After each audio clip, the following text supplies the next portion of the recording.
বিসমিল্লাহির রহমানির রহিম। আজ আমরা দশম শ্রেণীর বিজ্ঞান ক্লাস শুরু করতে যাচ্ছি। তো দেখো, বিজ্ঞান ক্লাসের আমার আগের দুইটা কিন্তু ক্লাস আছে, সেই দুইটা ক্লাসে হচ্ছে প্রথম থেকে এই সপ্তম অধ্যায়ের আলোচনা আছে। তো আজকে আমরা দেখো যে পিএইচ এর মান জানার প্রয়োজনীয়তা সম্পর্কে জানবো। এখন দেখো যে আমরা বিভিন্ন নির্দেশক ব্যবহার করে কিন্তু অ্যাসিড কি ক্ষার কি নিরপেক্ষ একটা দ্রবণ সেটা কিন্তু বের করতে পারি, ঠিক আছে। তো এটা বের করে কিন্তু আমাদের শেষ না, এটা বের করলে হচ্ছে আমরা এতটুকু বুঝতে পারতেছি যে জিনিসটা হচ্ছে অ্যাসিড কি ক্ষার কি নিরপেক্ষ, ঠিক আছে। তো এখন আমাদের কিন্তু যে ব্যাপারটা খেয়াল করতে হবে সেটা হচ্ছে যে সেই অ্যাসিডের মাত্রা কতটুকু আছে, ঠিক আছে, বা ক্ষারের মাত্রা কতটুকু আছে, বা পদার্থটা নিরপেক্ষ কিনা, এই জিনিসগুলো কিন্তু আমাদের জানতে হবে। আর এইটা জানতে গেলেই হচ্ছে তখন দেখো পিএইচ এর মান জানা জরুরি, ঠিক আছে। তো আমরা কি করব, দেখো যে পিএইচ এর মান হচ্ছে জানা আমাদের হচ্ছে প্রয়োজন কেন সেটা সম্পর্কে কিন্তু এখন আমরা জানতে যাচ্ছি। এখন দেখো যে নির্দেশক ব্যবহার করে কিন্তু আমরা এটা হচ্ছে অ্যাসিড কি ক্ষার কি নিরপেক্ষ পদার্থ সেটা কিন্তু জানতে পারবো, ঠিক আছে।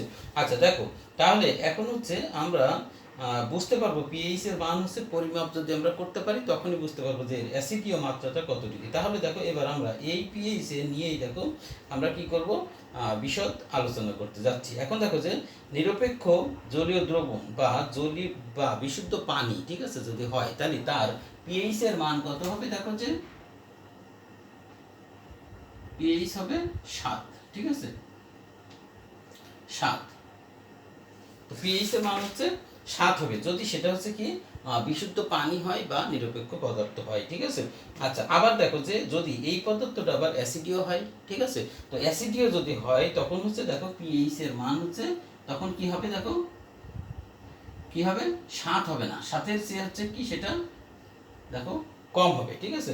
তো এখন দেখো যে অ্যাসিডীয় পদার্থ বা অ্যাসিড যদি আমরা কি করি বিশুদ্ধ পানির ভিতরে যোগ করি, ঠিক আছে, বা নিরপেক্ষ পদার্থের ভিতরে যোগ করি তখন হচ্ছে কি হবে, ইসের মান, পিএইচ এর মান দেখো 7-এর চেয়ে কি কমতে থাকবে, ঠিক আছে। আর যদি বেশি মাত্রায় হচ্ছে যোগ করা হয় তাহলে পিএইচ এর মান হচ্ছে অনেক বেশি কমে যাবে।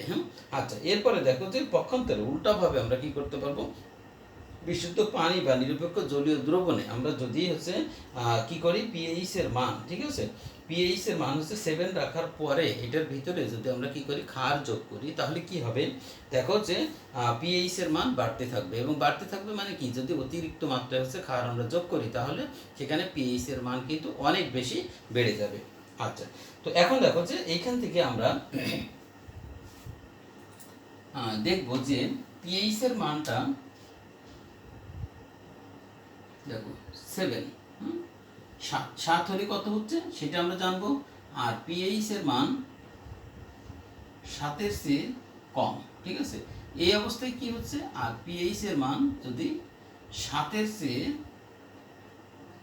বড় হয় তখন কি হচ্ছে, এই ব্যাপারগুলো আমরা এখন খেয়াল করব, ঠিক আছে। তো দেখো যে একেবারে যখন আমরা 7-এর সমান পাবো তাহলে এই পদার্থটাকে আমরা কি বলবো, নিরপেক্ষ,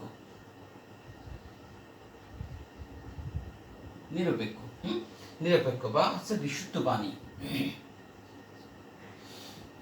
দ্রবণ বা পানি। এরপরে দেখো যে পিএইচ এর মান যদি কম হয় তাহলে সেটা হচ্ছে কি অম্লীয় বা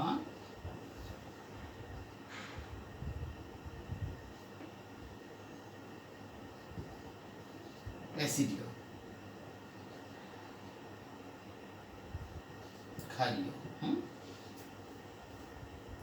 তো এখন দেখো যে যদি আমরা দেখি যে এখানে পিএইচ এর মান একেবারে 7, 7-এর সমান, ঠিক আছে, তাহলে এই পদার্থটা হচ্ছে কি নিরপেক্ষ পদার্থ বা বিশুদ্ধ পানির হচ্ছে ক্ষেত্রে কত পিএইচ এর মান কিন্তু একবারে 7 আসবে।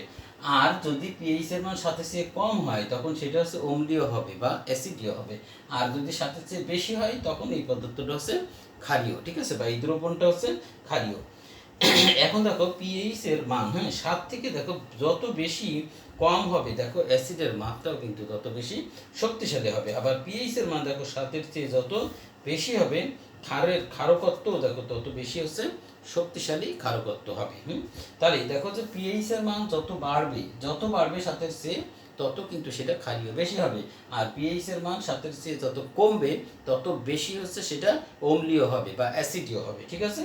আচ্ছা, এখন দেখো মানব দেহ থেকে শুরু করে দেখো আমাদের দৈনন্দিন জীবনে অনেক ব্যবহার্য দ্রব্য সামগ্রী কৃষিকাজের ক্ষেত্রেও দেখো এমনকি রাসায়নিক শিল্পেও পিএইচ এর মান দেখো জানা এবং নিয়ন্ত্রণ করা খুবই গুরুত্বপূর্ণ, ঠিক আছে। আচ্ছা, তোমরা কি জানো আমাদের দেখো ধমনীতে যে রক্ত থাকে সেই রক্তে পিএইচ এর মান কত? দেখো সেখানে হচ্ছে পিএইচ এর মান হচ্ছে 7.4। 7.4, তো 7.4 মানে 7 থাকলে কিন্তু আমাদের নিরপেক্ষ থাকার কথা ছিল, কিন্তু 7.4 হওয়া মানেই আমরা কিন্তু বুঝতে পারতেছি যে এটা হচ্ছে কি 7-এর চেয়ে বেশি, আর বেশি হলে কি হবে? ক্ষার হবে, ঠিক আছে। তাহলে আমাদের যে ধমনীতে রক্ত আছে সেই রক্তটা কিন্তু ক্ষারধর্মী রক্ত, ঠিক আছে।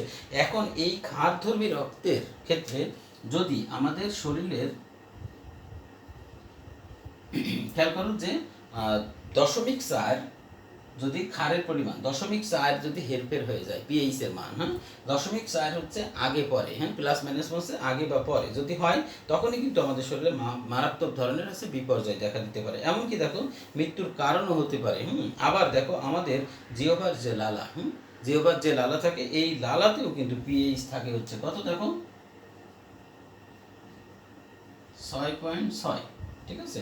তো 6.6 থাকার কথা, ঠিক আছে, বা এর কাছাকাছি থাকলে দেখো তখন এটা হচ্ছে সবচেয়ে বেশি হচ্ছে কার্যকর ভূমিকা রাখে।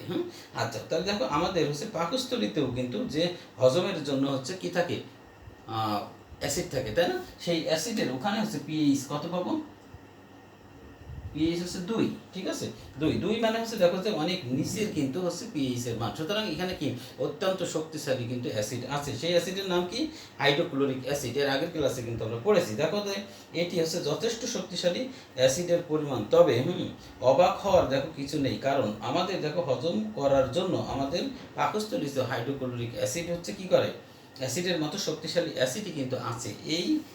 এর মাত্রা দেখো দশমিক কত 0.5 এর মতো হেরফের হলেই কিন্তু এটা আবার বদহজম হতে শুরু করে, ঠিক আছে। তাহলে পিএইচ এর মান কত? 2 থাকার কথা, এই 2 এর কিন্তু 0.5 এদিক ওদিক যদি হয়ে যায় তখনই কিন্তু আমাদের আবার বদহজম হওয়া শুরু করবে। আমাদের দেখো প্রস্রাবে হচ্ছে পিএইচ এর মান হচ্ছে কত? 7 এর কম থাকাই স্বাভাবিক। আচ্ছা, এরপরে খেয়াল করো যে মাটি, মাটিতে দেখো পিএইচ এর মান কত থাকার কথা? দেখো 8 থেকে 4 থেকে দেখো 8,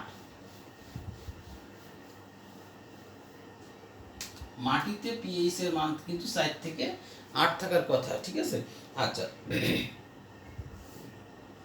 অর্থাৎ দেখো এইটা হচ্ছে কি অ্যাসিডিও থেকে হচ্ছে শুরু করে দেখো ক্ষারীয় হতে পারে, কারণ 7-এর চেয়ে কমও আছে, 7-এর চেয়ে বেশিও আছে। সুতরাং এটা কি অ্যাসিডিও থেকে শুরু করে ক্ষারীয় কিন্তু হতে পারে। আচ্ছা, মাটি দেখো পিএইচ এর মান দেখো 3 এর কম, অর্থাৎ বেশি অম্লীয় হলেই মাটি দেখো অনেক দরকারি উপাদান যেমন হচ্ছে ক্যালসিয়াম, ম্যাগনেসিয়াম, ঠিক আছে, এইগুলো হচ্ছে কি মাটি থেকে দেখো চলে যায়, ঠিক আছে। আচ্ছা, দেখো তার ফলে হচ্ছে মাটির উর্বরতা কিন্তু কমে যায়। তাহলে অ্যাসিডিক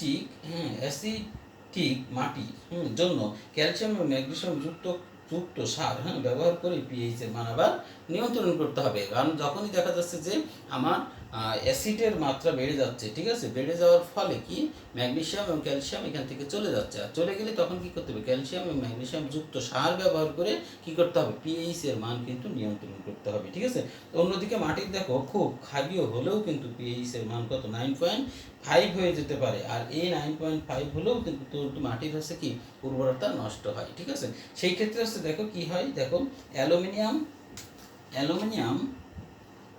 কি একটা পরমাণু পদার্থ, তাই তো।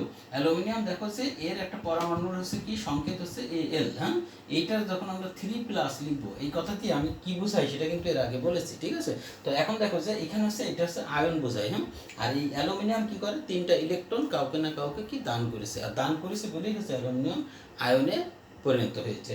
আচ্ছা, দেখো যে এটা সহজেই দেখো মাটি থেকে এসে গাছের মূলে চলে যায় এবং এতে হচ্ছে গাছের মারাত্মকভাবে কিন্তু ক্ষতি হতে পারে। দেখো ক্ষারীয় মাটির জন্য নাইট্রোজেন এবং নাইট্রেট এবং ফসফেট জাতীয় যে সারগুলো আছে এই সারগুলো ব্যবহার করে আমরা কি করব? পিএইচ এর মান নিয়ন্ত্রণ করব, ঠিক আছে। অতিরিক্ত দেখো অ্যাসিড বা ক্ষার অর্থাৎ হচ্ছে পিএইচ খুব কমে গেলে বা বেড়ে গেলে মাটিতে থাকা উপকারী অনেক অণুজীব হচ্ছে মারা যেতে পারে। আচ্ছা, দেখো ফলে গাছপালার হচ্ছে স্বাভাবিক জৈবিক কার্যকলাপ দেখো ব্যাঘাত ঘটবে।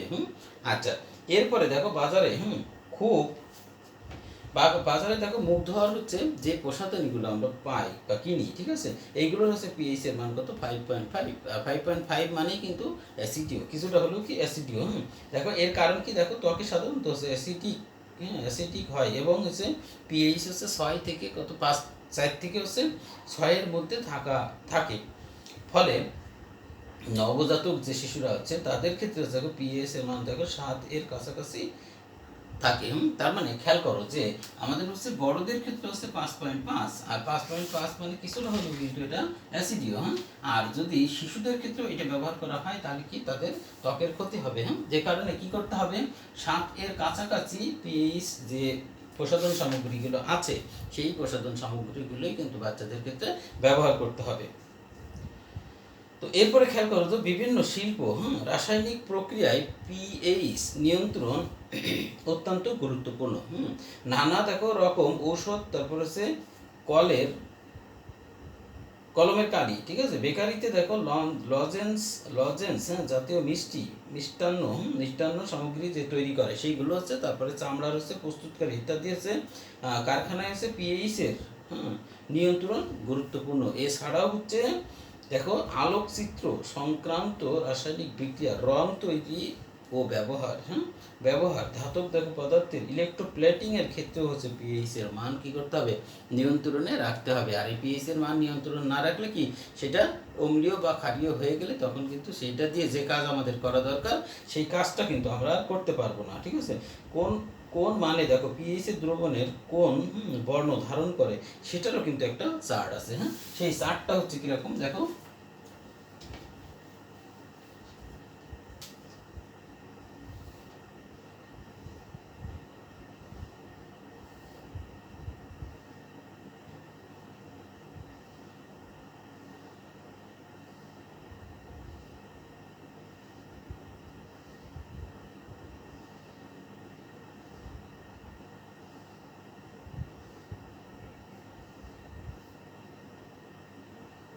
ওয়ান টু থ্রি 5 6 7 10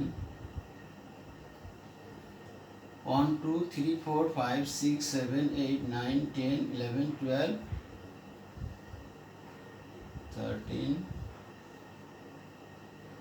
14, ঠিক আছে। তাহলে এখন দেখো যে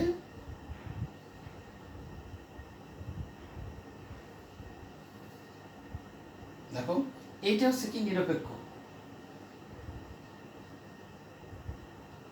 আর এটা হচ্ছে ক্ষারীয়, আর এটা অম্লীয়। এখন দেখো যে এখানে তোমার কালার আছে, বিভিন্ন কালার আছে। কালারগুলো দেখো যে এই কালারগুলো ভিন্ন ভিন্ন হয়, আর ভিন্ন ভিন্ন হলে কি সুবিধা হবে, এটা দেখো যে তোমার যখন ইউনিভার্সাল নির্দেশক দেখো কালার কোড এটা ব্যবহার করা হবে, তখন হচ্ছে এটা ব্যবহার করলে যে রংটা ধারণ করবে তখন আমরা বুঝতে পারবো যে পিএইচ এর মান হচ্ছে এত, ঠিক আছে। তো এখন দেখো 7 যদি থাকে পিএইচ এর মান, তাহলে পরে কি হবে, এটা নিরপেক্ষ পদার্থ।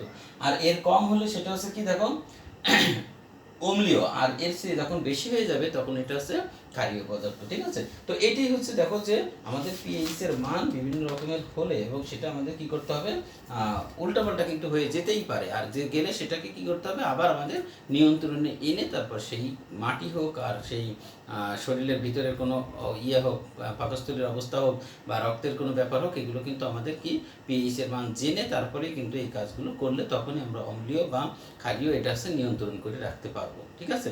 তো এই হচ্ছে আজকের ক্লাস। দেখো এরপরে আমরা যেটা করবো সেটা হচ্ছে কি ক্ষার এবং লবণ থাকলো, এইগুলো হচ্ছে আমরা পরবর্তী ক্লাস করবো। তো ঠিক আছে, ভালো থাকো সবাই, আল্লাহ হাফিজ।